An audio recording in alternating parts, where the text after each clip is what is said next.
Hello, everyone. You're listening to Those Are the Girls with Mallory and Friends. I'm Mallory. I'm Victoria. And I'm Abby. And we are changing culture and bringing back traditional values.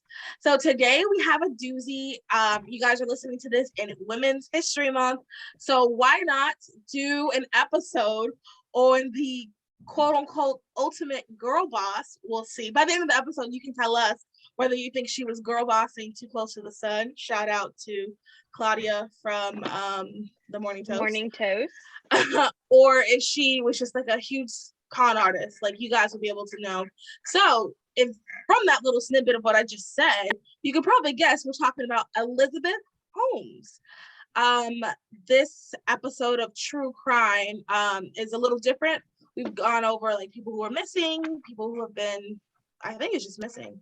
But this time we are going to talk about a white collar crime that cost people thousands of dollars. So to them, it probably wasn't a white collar crime. I guess we'll just get started. Vic doesn't know too much about the story, but Abby and I have been doing research the past couple of weeks. So we're going to be telling her the story / telling you, the listener, the story. All right, Abby, take it away. All right. So you guys know I like to do a little background. So Elizabeth Holmes was born on February 3rd, 1984, which I'm not going to lie. For some reason in my mind, I thought she was older, but I was like, she is really young. It's because I feel like she dresses so mature on purpose. We'll get to that. Yeah, but she just comes off as older. Yeah, like older, wiser, for sure. Yeah, She was born in Washington, D.C. to her father, Christian Rasmus Holmes IV, and her mother, Noelle Ann. Her father was the VP at Enron, and they had their whole scandal. We all know. Yeah. I watched the documentary finished up a documentary today. My dad came and sat and watched a little bit with me, and my dad was like, "So who's her family?" And I said the something of Enron. My dad was like, "Well, they should have known right there." If you guys already know the story of Enron. Mm-hmm. Yeah, if not, I mean, Google it. It's easy. Yeah. And her mom worked as a congressional committee staffer. So already, like, kind of off the bat, she's born into this like high power, important family, is what I noticed. I think that probably put a lot of pressure on her from a young age. And I was listening to a podcast, and she's part of her family has old money because they were, I wrote it down somewhere. Give me 2 seconds, you guys. Her family, they were part of one of those like, okay, sorry. They are Rosenbergs, I believe. Was it Rosenbergs? They were Holmes. I literally was just Fleischmans. They were Fleischmans. Fleischman, yes, there. Yeah. Oh, I hope I'm probably not saying it right, but they created the yeast. They like back when yeast was super important. Her family but they sold the family, so they're not as rich, but they still, have that lifestyle. So you're right, that pressure definitely probably followed her throughout her entire life. Yeah, and I mean, she was incredibly intelligent.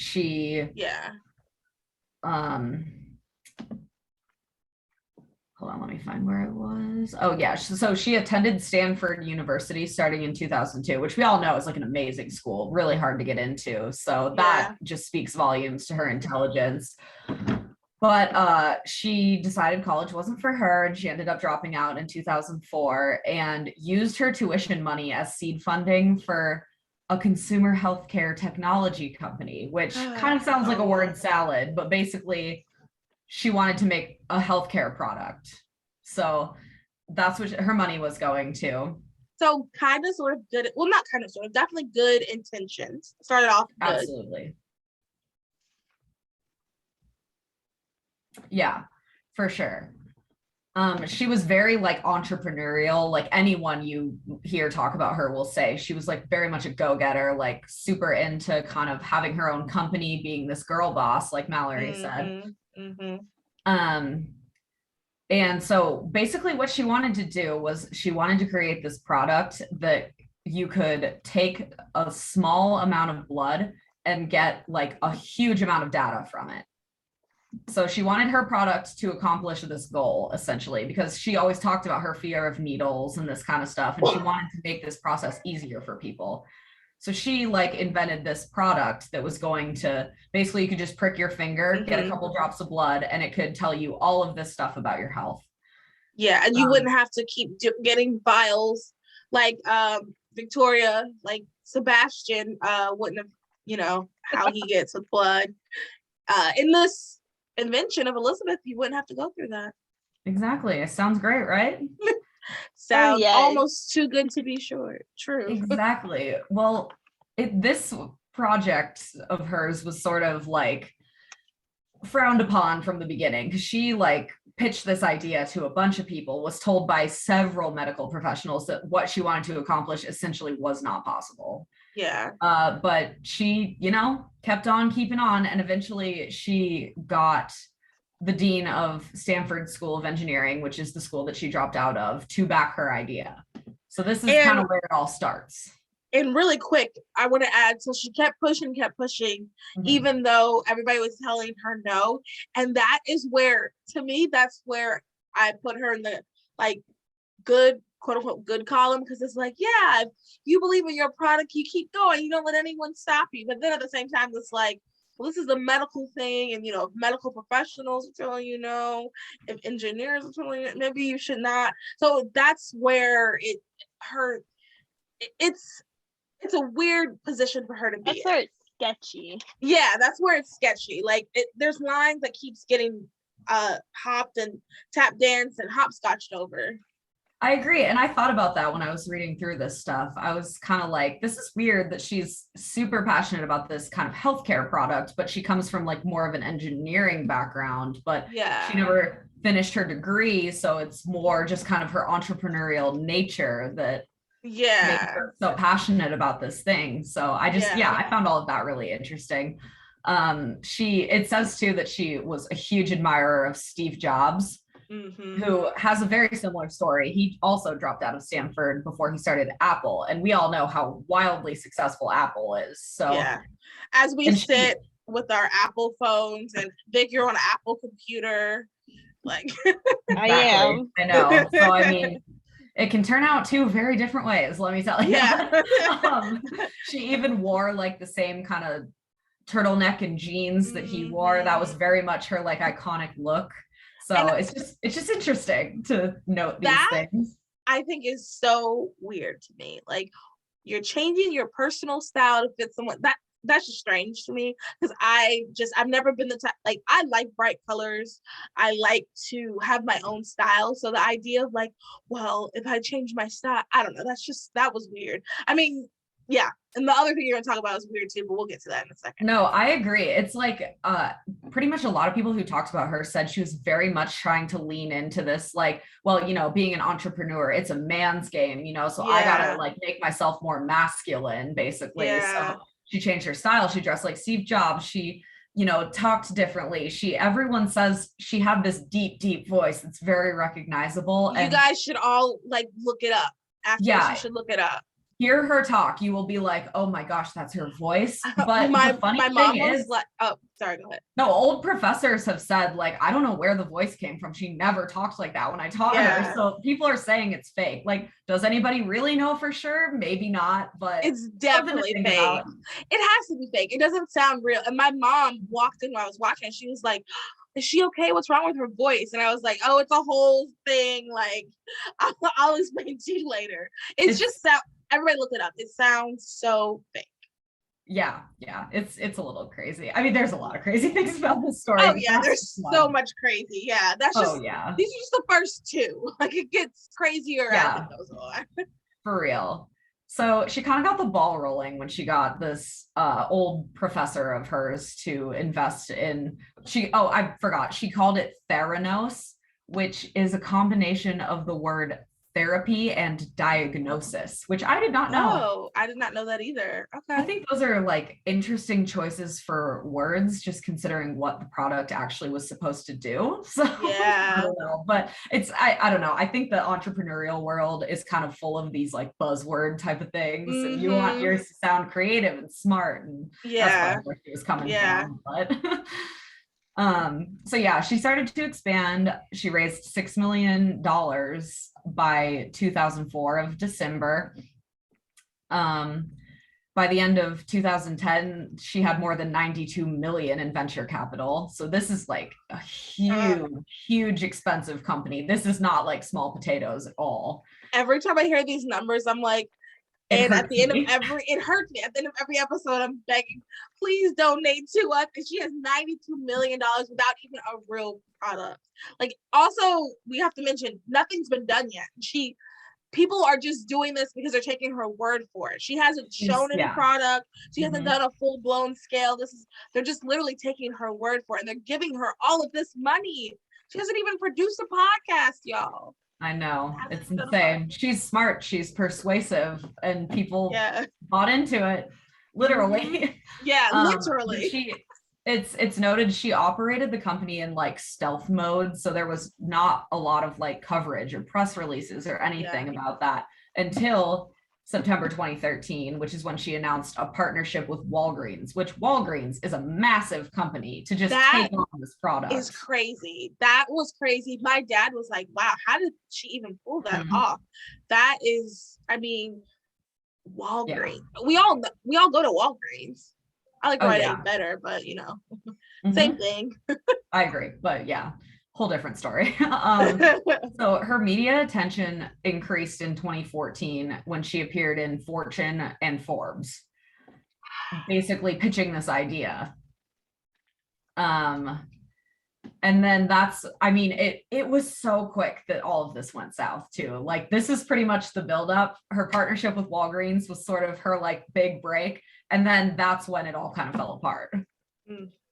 So she established a couple of other kind of like agreements with other places, but basically this is like kind of when the downfall started. So a reporter from the Wall Street Journal initiated a secret, like super long investigation of Theranos because he received a tip from a medical expert, probably someone from early on down the road, telling her like, what you want to accomplish is not possible. That the device was not all it was cracked up to be. So he started an investigation and talked to a bunch of people, ex-employees, whistleblowers, all of this stuff. And he like quietly started putting together a story. Really quick to cut you off, not to cut you off, but the documentary I watched on HBO Max, everybody, I highly recommend. I'll link it in the description. Did you see that one, Abby? I watched bits and pieces of it. I didn't watch the whole thing though. Okay. They talked about this girl that works in the lab, and she was, there was a car sitting in their parking lot all day. And at the end, they came up to her and they had a letter basically saying that, like, if you don't help us, you can be liable for the things that are going on in this company. And they had her address that she was staying in, which was a temporary home because she wasn't from that area. So they even had her like temporary address, whoever the people were. I think it was established as like other whistleblowers or other people who had more knowledge had told like government officials, and they were like saying, okay, like if you're in there doing this, you could be liable for some of the things that were going on. It got crazy because it could hurt people. Like anyway, we'll keep going. Yeah, no, I mean, it's crazy the ways that they like manipulated, sort of manipulated people into like giving them information and stuff that really led to the downfall of this company. Yeah.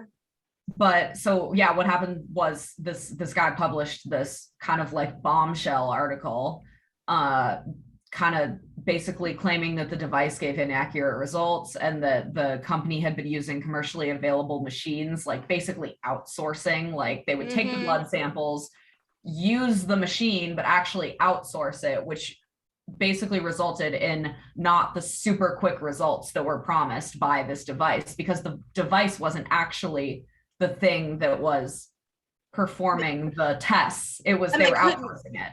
And they couldn't get it working. That's why they had to outsource it, because they couldn't figure out how to get it to actually work.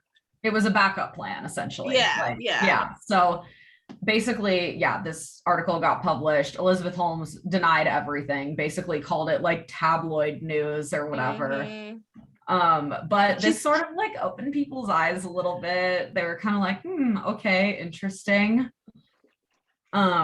They, had inspections done, which uncovered more irregularities in the products, basically kind of the same stuff, that it wasn't working as it was promised. Oh, and we forgot to say another thing. Go for it. Some of the people who backed her were like Henry Kissinger, you guys. Yeah. She Important visited people. the White House with Obama. She was in a picture with like Amy Schumer and other like celebrity type things. Like she had all of this, like she seemed very credible because I mean Henry Kissinger was on her list, and a bunch of other like really wealthy, I can't remember, no other name I remember like stuck out that we would all know, like were backing her. So people were just like, okay, well, yeah, I mean, if so-and-so's backing her, I guess we'll keep going. But like Abby was saying, once all this information started coming out, people started leaving. Like Henry Kissinger got off the board. Other people started moving off the board because they're like, okay, now this is getting fishy. Right. I mean, it got to a point where they did these investigations and like the allegations became really hard to deny. Yeah. Basically, it was sort of like a smoking gun evidence type of thing. It was like, there's no explanation for this stuff that is reasonable for you to say like, oh, here's why this is happening, because it basically just exposed the fact that all of this was fake. Yeah. So Elizabeth Holmes then in 2016 went on the Today Show and said she was, quote, devastated we did not catch and fix these issues faster. Basically, she kind of admitted like, okay, yeah, I understand there are these issues, but she was saying she didn't know about it. Deny. I know. So in July 2016, Elizabeth Holmes was banned from owning, operating, or directing a blood testing service for a period of 2 years because of these lies, essentially, that she was telling. Walgreens ended their relationship with Theranos, and it was kind of just, yeah, it was bad for her. That's when everything really came down. Like it yeah. was like the walls were crumbling in her castle. Yeah, pretty much.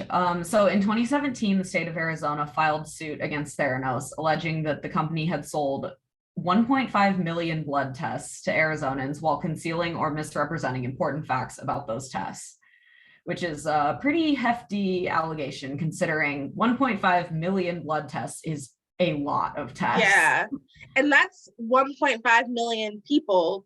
That's so scary.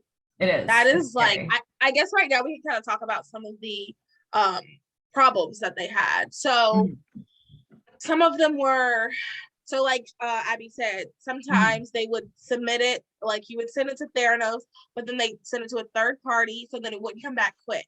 Sometimes they would give you inaccurate readings where they would just kind of, the machine wasn't working, or they would just kind of like, all right, let's just give them this.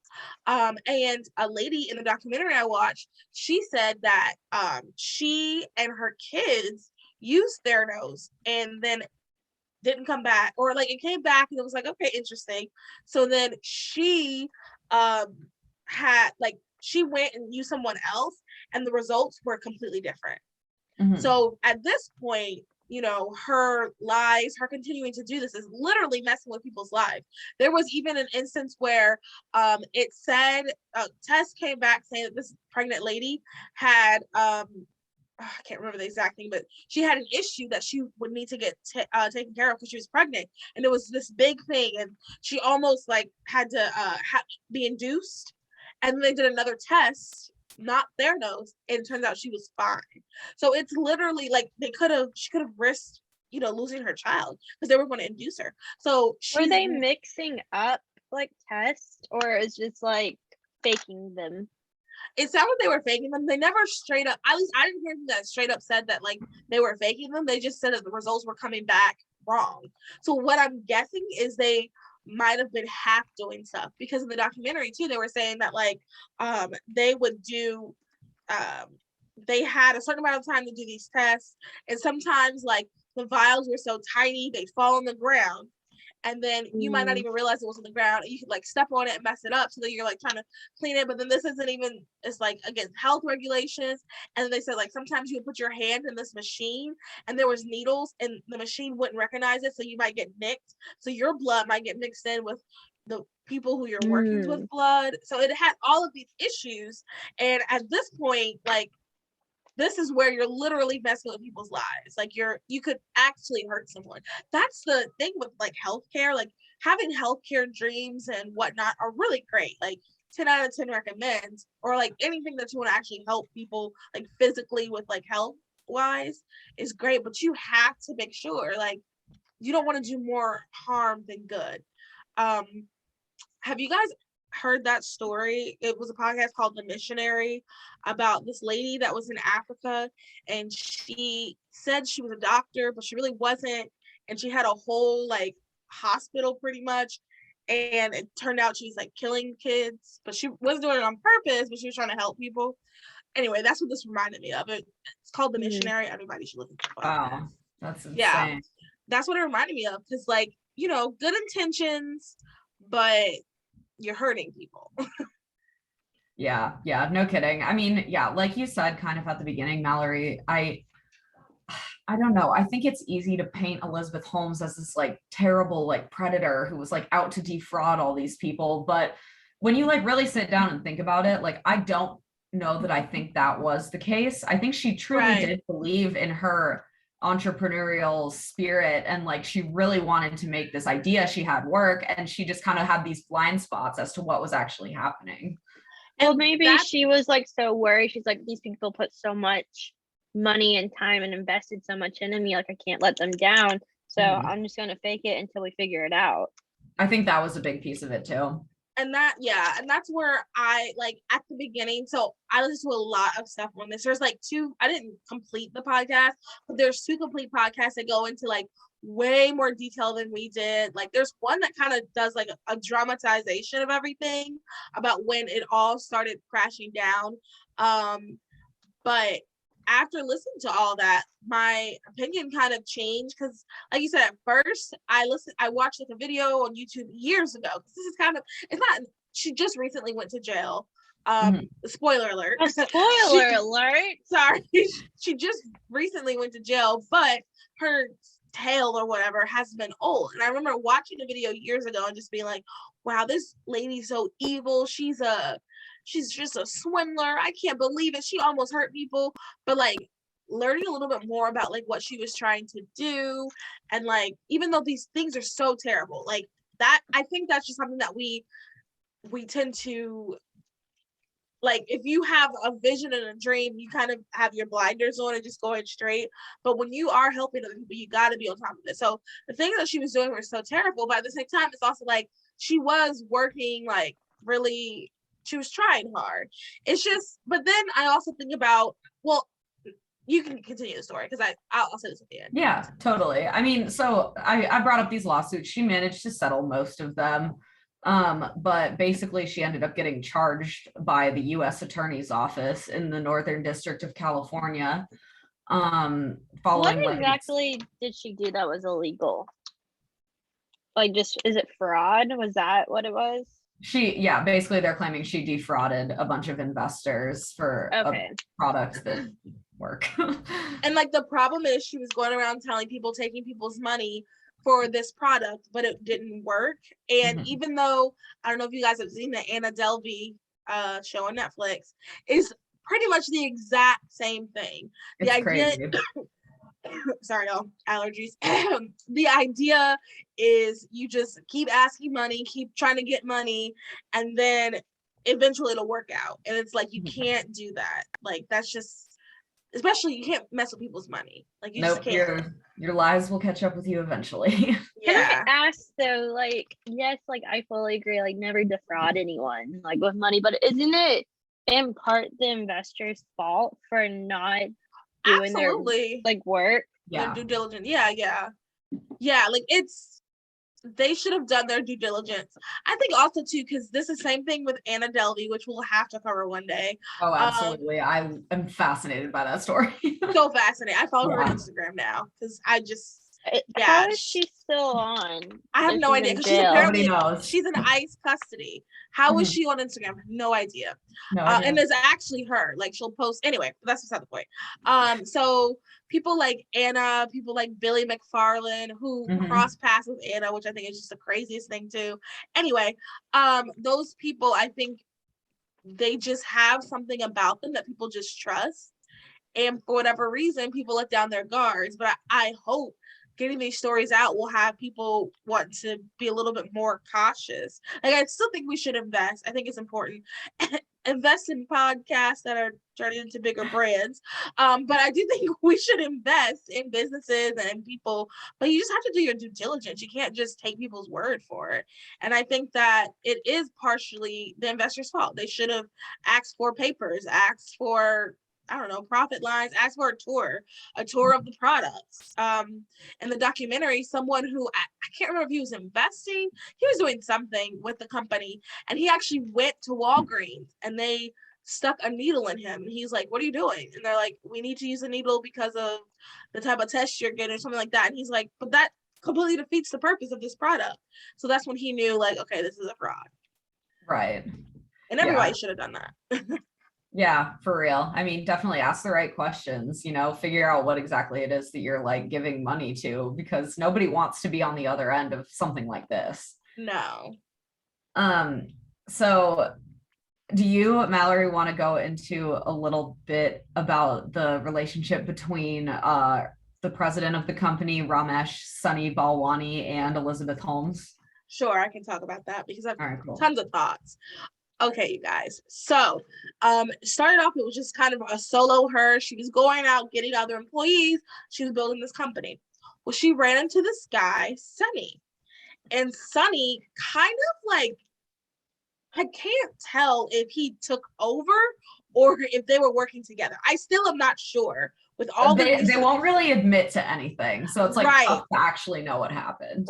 Because they also like, well, yeah, I'll say that in a second. But it's either they were in it together and they both were defrauding, or he was the one that was manipulating her. When she went to court, she said that he was manipulating her. That was her defense. She used the Spengali defense, which is basically saying that you were manipulated into doing what you were doing. So her relationship with this guy, you guys, they were sleeping together. Which it is what it is, but I think to me, that's very sketch. And if you look, and I am pro older men. I am. Okay. When I had how old was he? Can you look up how old exactly he was? Yeah, but let me look it up in really the fast. documentary, he looked like he could be her father. I could be exaggerating, but he looked way old. Like when they showed how you're not exaggerating. Let's see. He was born June 13th, 1965. She was 1984. So yeah. And like once again, he's 19 years older than her. Yeah. So that's, I mean, that's not too bad. That's not too bad. I'm but he definitely super anti huge age gaps. Like, well, I mean, there's been worse. Like, I'm absolutely. not anti age gap. Like at one point I had my dating apps to 45. I'm not anti age gap. I just think that it's a power dynamic. Like it's just inappropriate, I think. Like he is so much older, has so much more experience than her, because she started when she was 19.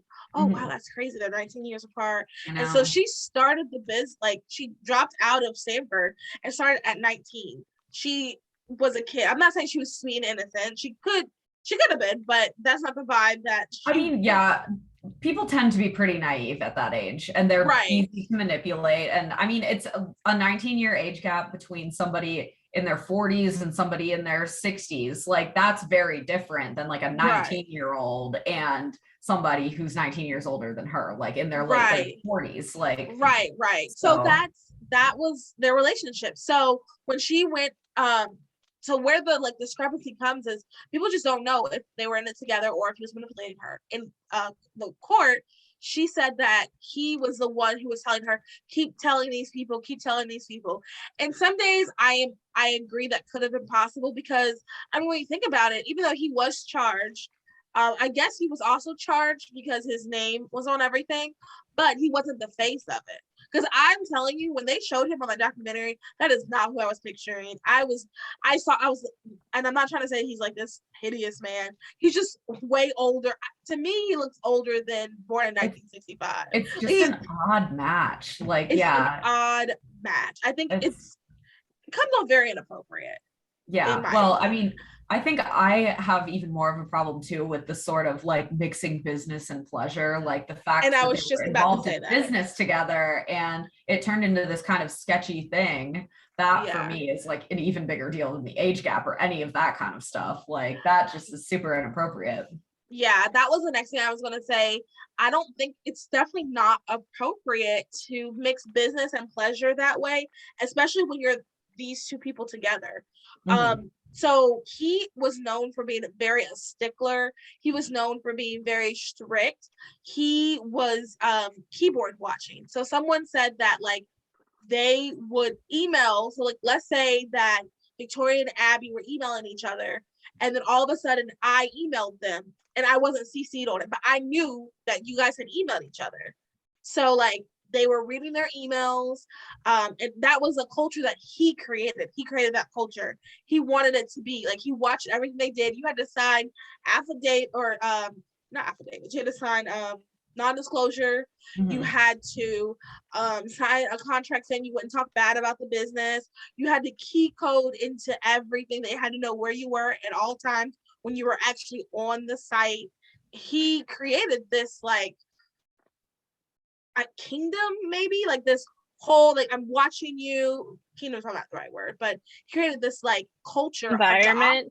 He created this environment where people were kind of like afraid to even speak up, and you couldn't say anything bad about it. Like you couldn't, like you and Victoria, if you guys were like, okay, now you're being a tyrant, you wouldn't be able to talk to each other about it because I would be able to read your emails. So that was more of him. So that's when I heard that, that's when I was like, okay, maybe he did manipulate Elizabeth. Maybe he did kind of do that to her. But my whole thing is like, it's her business. Like it's her idea. And I just know with me, like back to the Those Are the Girls example, I just can't see myself being manipulated. Like it was something I started. I can't see myself being manipulated by someone coming into my thing. I'm sure it's possible. And if were they together before? No, they met because of the company. business. Mm-hmm. Sketch. Yeah. Sketch. Yeah, absolutely. And at the trial, she was pregnant. That's why they kept pushing her trial back. Yeah, which is another crazy thing because she's like with someone else now. Okay, so she is with someone else. Okay, I wasn't sure who she was with. That's interesting. Who's like much younger than her. Who's younger than her? Oh, that's younger than. Oh, I'm gonna have to look it up. But yeah, he's like in his 20s. Like, oh wow, he's like our age. Oh wow. Yeah, probably. I mean, I've read about it somewhere. I'm gonna have to look it up. But yeah, it's so I'm like, wow, is this just like a crazy pendulum swing from like one extreme to the other, or like what is going on with the psyche here? That's fascinating. And a podcast I was listening to, the people that used to work there, they think she did that on purpose to make her seem more sympathetic to the jury. Honestly, she got pregnant on purpose. I could totally see that happening. Yeah, they think she got pregnant on purpose so that when she's there, they're like, oh, she's pregnant, she's a mom. But in that same podcast, the psychologist said that actually it'll be 50-50. Some people might have sympathy because like, oh, you're a mom. Oh, we got to help him. And then other people might be like, wow, you knew you were facing this type of thing and you got pregnant anyway. What a jerk. So it's literally 50-50. Isn't that interesting? It's this whole, she's so fascinating. She definitely has crazy eyes. I mean, that's, if you look at her, she has the crazy eyes. And I mean, she's I'm so fascinated by her because she is this like cute blonde girl who's got these big eyes, and she like just acts all intense and like masculine, because I mean, like people had said she like wanted to lean into this kind of like male entrepreneurial universe. Like, and I hate that. I think we as women, we should be proud of our femininity, proud of our curves. I also noticed she had this is going to sound really weird, but since we were talking about her appearance, she had really nice lips. Like, I think that, like, not to be weird, but I noticed she had nice lips, and I think that's interesting because she always had on lipstick as well. Even though she's trying to lean into this masculine thing, she always made, like, her lips always were lipstick. I think that's just so, like, her whole thing, and the black turtlenecks. And she said in an interview, she was like, yeah, I only really wear these black turtlenecks. I don't really have anything else. I only get 4 hours of sleep. I wake up and I drink cucumber water. And it's like, ooh, sis, that's not good. Yeah. That's not good. Oh gosh, that's so crazy. Yeah, okay, sorry. I just looked up her husband now. Oh, they're married. Wow. I think people were kind of like, are they married? Aren't they? Because they did sort of like a secret ceremony or whatever. But he's 27. He's 27. That's my age. That's crazy. I'm gonna have to like look him up. That's crazy. Well, you know, I was thinking who's gonna have the baby or take care of. Well, I know who's gonna have the baby, but who's gonna take care of the baby? Yeah. Because it'd have to be him. Yeah, so, especially since they're married. Well, I was also thinking super rich though. I read somewhere he's like loaded. So okay, so I want to talk about that aspect too. So when we talk, for example, Anna Delvey's, the Billy McFarlands, Elizabeth Holmes of the world, they're all connected to rich people, even if they're not rich themselves somehow. Because that's what I've noticed. There's like this huge barrier. I mean, it's like this big. Once you get through that barrier into where all the rich people are, as long as you're charismatic, I feel like you can, like, that's that. Like, you get the money. That's the vibe. Half the battle is breaking into that universe. Yeah. Like, sometimes I'm like, I want to do that. But then the other times I'm like, the other problem, I think, and, you know, I could be completely wrong. If you are part of this circle, please correct me if I'm wrong. From the outside looking in, it does seem like you have to almost do and be things that you aren't. And I really don't like that. Like, I'm already sometimes like on social media when I'm like kind of tired and I kind of don't want to do it. I cannot imagine having to like go to a bunch of dinners and talk to people that I don't really like.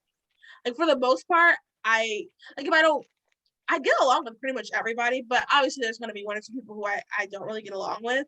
So I'm just not a fake person. So I just don't really spend time with them. And I feel like if you're in those circles, you have to do that. So then I'm like, oof, I don't know if I like that. Just kind of, that feels icky. Like, I don't like that. Yeah. For me, politics though. Well, you see, that kind of is, but a person, Vic and I, that we probably both are not the biggest fan of. I don't spend a lot of time with that person. I mean, I guess I could. Maybe I should, because that person could probably help, but I just don't like that. Like, I don't know. That is politics, though. Yeah. It's hard, though, to kind of get yourself to, at least for me, I don't like to be around people that I feel like I have to impress. It's like, I don't want that too on all the time. I don't want to have to be like, oh, is this person happy? Does this person like me? Am I saying the right things? Like, no, I just want to like be myself and be around people who allow me to do that, you know? Yeah. And you know, Vic, bringing that up is such a good point, especially like in this, you know, world that I'm trying to even build those other girls. Like, it's already exhausting doing, like, having to be on all the time. For the most part, I like everybody I'm around. Like, it's not like I don't, like, some people might annoy me here and there, but I like everybody I'm around. But, you know, having to be on all the time would be like so exhausting. But that is kind of what you have to do sometimes. But I feel like with rich, I don't know, like, some of the people I'm on with, I do kind of feel like if they turned out they didn't really like me that much, I wouldn't care as much. Like, I'd be disappointed, but I think I'd move on. But I feel like if like a millionaire, I've never really been around a millionaire as an adult, at least. And like, if a millionaire was like cool with me and then not cool with me, I don't know. I feel like maybe I'd feel differently. I don't know. I'm not really around like super filthy rich people.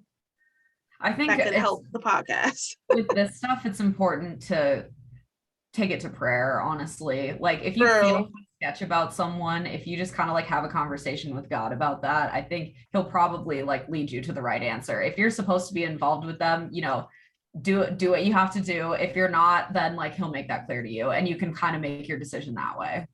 Absolutely. Another thing that I think where Elizabeth and Sunny messed up is they didn't have accountability. I think that I think they did have like a board, but it was just like a board on paper. I think, for example, like for those other girls, like Vic is kind of my accountability. I mean, there's been one or two times I've kind of done stuff and just didn't really tell her, but a lot of times, for the most part, like, yeah, like, a lot of times I trust you. Yeah, and I'll run ideas by her, and she'll be like, "That's such a good idea," or you know what, that's not good. Let's try this instead. Yeah, and then 9 times out of 10, sounding board, like yeah, and you need someone who's going to tell you, because like there's been times I've said stuff and I've been like, let's do X, Y, and Z, and Vic's been like, I don't think that'll be a good idea, and you need someone who's going to say that to you, because the reality is when you're building something, especially if you're trying to blinders on, I feel. Yeah. And also too, I could relate a little bit to I'm not gonna lie to her, in the sense of like, sometimes you just dream big, and sometimes you just like, you know, you're going to be successful, and you just know it, and it doesn't really matter what anyone else says, it doesn't really matter how anyone else says it, but you just know it, so you kind of just go forward. And like sometimes I do think, is she just who a lot of entrepreneurs are, but we've been told no and we just stopped. You know, I think about that. Like, could that have been me? Could I have done that if I just kept going, people kept giving me money and trying to prove that you should keep going? Yeah. Could that have been me? I don't know. Yeah. Again, I think a lot of that can be resolved in prayer. Like, having these doubts, and you know, you really want the truth and the answers that you need, take it to prayer. You know, God's not going to fail you. He's not going to forsake you. He'll tell you what you need to hear. And I think that's why it's so important as Christians that God is involved in your business. Like, that's why it's so important to, like, one thing I try to always pray whenever I am praying about those other girls. I keep bringing up those other girls, y'all. I'm sorry. This is how I relate to things, is like bringing it into my life. But how I always pray is like, God, just have it touch whoever it's supposed to touch, however it's supposed to go, you be in control. Because if you start going, I think that's the other thing too, they like lack integrity. And if you start going and doing things your own way, you'll just start making compromises here, making compromises there, making compromises everywhere, pretty much. And I think that's what happened with them. I feel like Elizabeth is definitely not a Christian. I could be wrong. I didn't read anywhere that she is. Yeah. Maybe I mean, it's never too late. She's right. Or she could have at some point and just not really like made it public. But yeah, and there's always there's prison ministries too. But anyway, what were you saying, Vic? Is she in prison now? Yes. Yeah. So when did that happen? So basically, her trial happened pretty recently. It started on August 31st, 2021, because it was delayed because of COVID and her pregnancy, like we talked about. And basically, something unique about her trial was she testified in her own defense, which is extremely uncommon in criminal trials. But basically, sorry, what was that? Which means what? Oh, that she went on the stand. She was a witness in her own trial, essentially. She testified on her own behalf. A lot of people don't do that because in America, we enjoy the right to silence, essentially. Like, pleading the fifth basically means you cannot be forced to incriminate yourself. So you can never be forced to take the stand in any like criminal proceeding that is against you. So many people, lawyers always advise their clients against it. Like, 100% of the time, and many people choose not to, so it's unusual that she did. And I personally think, just to interject, she did it on purpose because she wanted to A, have some control, and then B, because she wanted sympathy. And she's very pretty, has long blonde hair, and like statistically, women who go on trial for like raping their students, they typically testify too because they're attractive, and like if you get them on the stand, like the jewelry, blah blah blah. So I think that's why she did it. I think that was more of like a, hey, come on, like, see, she's just such a sweet mom. Look at her. She didn't mean to hurt anybody. Yeah, absolutely. That's my theory. But yeah, basically in her own defense, she claimed that she was misled by her staff about the technology, and that her ex-romantic partner, Sunny Balwani, who was also facing trial, held influence over her during their relationship, which was still ongoing when the alleged criminal acts happened. So basically she blamed it on him, and she said that she wasn't being fully informed by her staff about what was the problems with the technology and everything. So yeah, then on January 3rd, 2022, is when we got the jury verdict, which, geez, that's like just over a month ago. So very recently. Yeah, I was like thinking, I'm like, okay.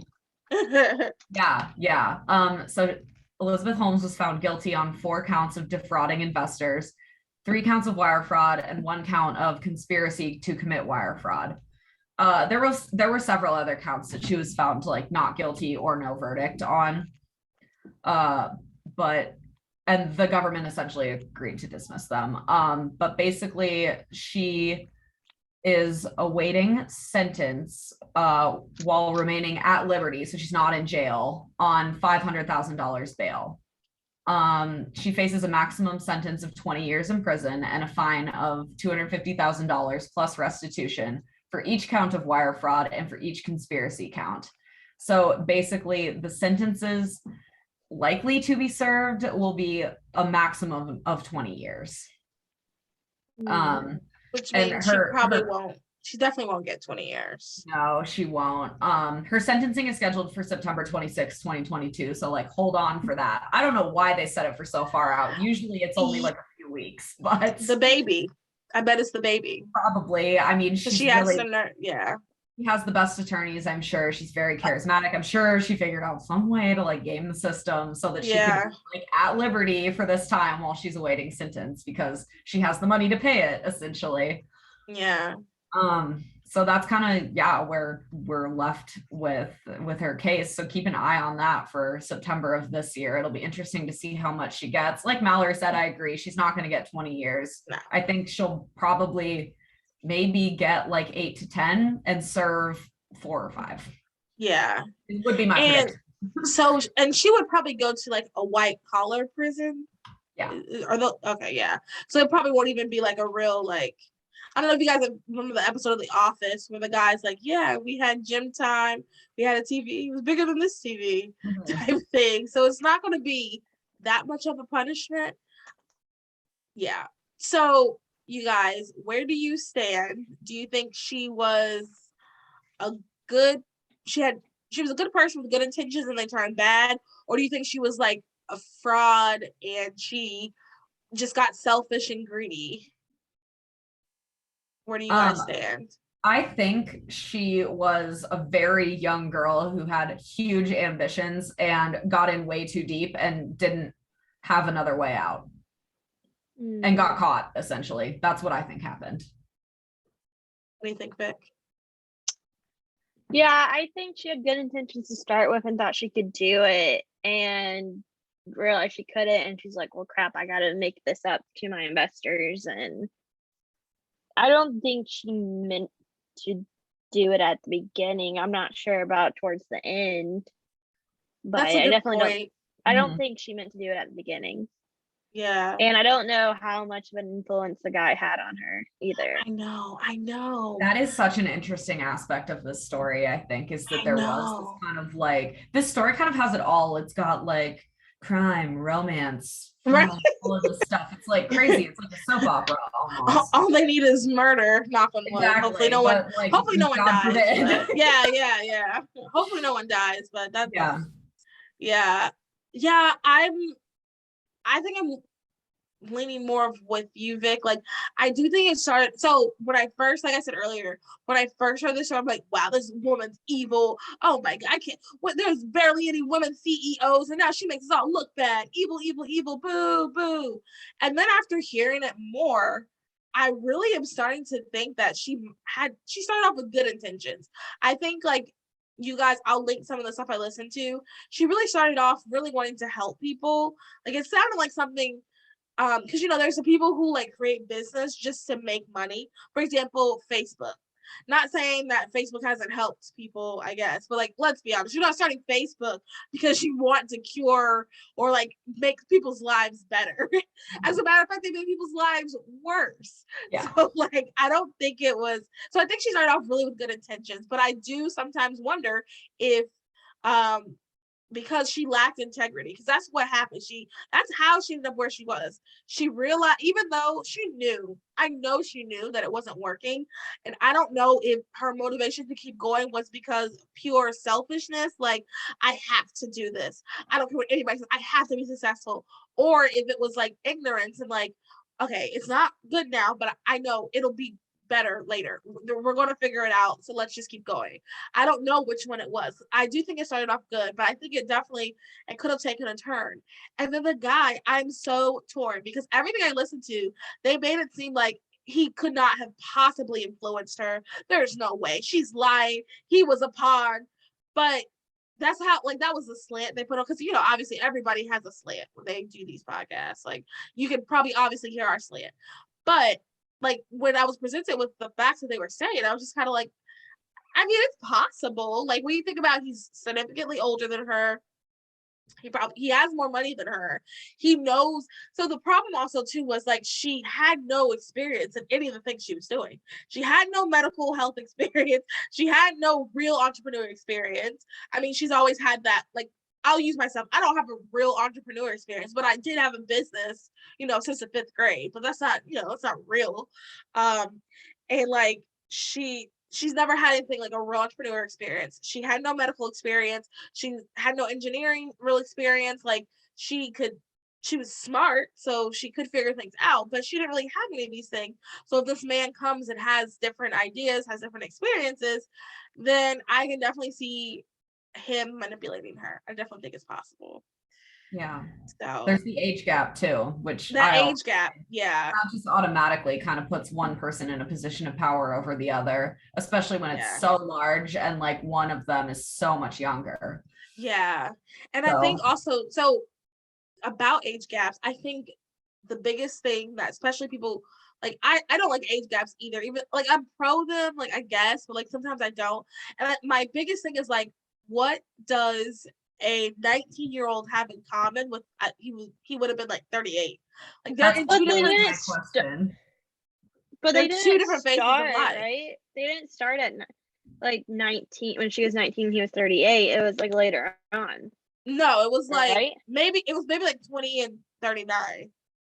Oh, I didn't realize it was like she right was when very started. young. I don't. Yeah, it was from like at the beginning. It was at the beginning, like, yeah. So like, that is just like, what do they have in common? I mean, yeah, sure, maybe after 10 years of doing this together, they'll definitely have things in common. And I don't know if I'd want to marry someone I've worked with for 10 years. That's like a lot of spending time with that person. But maybe they'll have more in common. But like, at what does a 19, or I'll say 20 and a 39-year-old have in common? Nothing. Yeah. They don't. They shouldn't even like the same music. Yeah, I mean, I guess they could, but they're at completely different places in life, which is why my brain always goes to, well, he wanted to date a hot young 19-year-old, Yeah. And she's pretty. She's definitely pretty. Mm-hmm. It's just, she definitely has crazy eyes. She definitely has, like, if you look at never her, trust anyone with crazy eyes. Never. As soon as you see the crazy eyes, just trust your gut. And she definitely has them. But yeah, so I guess also now, what are the lessons that you guys have learned from this? Who wants to go first? I can go first. I think my big takeaway from this, I was thinking about it today. I was like, oh, what do I say for this? There's so much going on here. But I think really just always seek to live a truthful and authentic life. I think really make that a priority, because you never want to get tied up in anything like this, whether it's intentional or not. Just really always seek the truth, seek to be the best person that you can, like be passionate about what you're doing, but do it authentically, I think is my big takeaway. For me, I would say it's like if you're ever investing into something or someone, you need to make sure it's real. Like, make sure they show you how it's done and that it's actually a real investment and it's not anything fake. I know we're gonna move, like, well, I guess when this airs, we would have already moved. We moved in like into like a rental home, and my dad's like, hey, you need to check to make sure that the people who's claiming that this is a rental home, it's actually a rental home and like they own it, because a lot of people will kind of like go and figure out how to like pick the lock and be like, hey, I'm showing you my home, it's not actually their home. So I would say just like make sure like whenever you're about to do like a big purchase and like you're doing some business one-on-one with someone, make sure it's real and authentic. That is really good. Both of you guys hit on the nail of what I was going to say. I was looking for a verse about what you said, Abby. And it is 1 Timothy 2, verse 2. And it says, for kings and all those who are in high positions, that they may lead a peaceful and quiet life, godly and dignified in every way. In the NIV, it says, live peace and quiet lives in all godliness and holiness.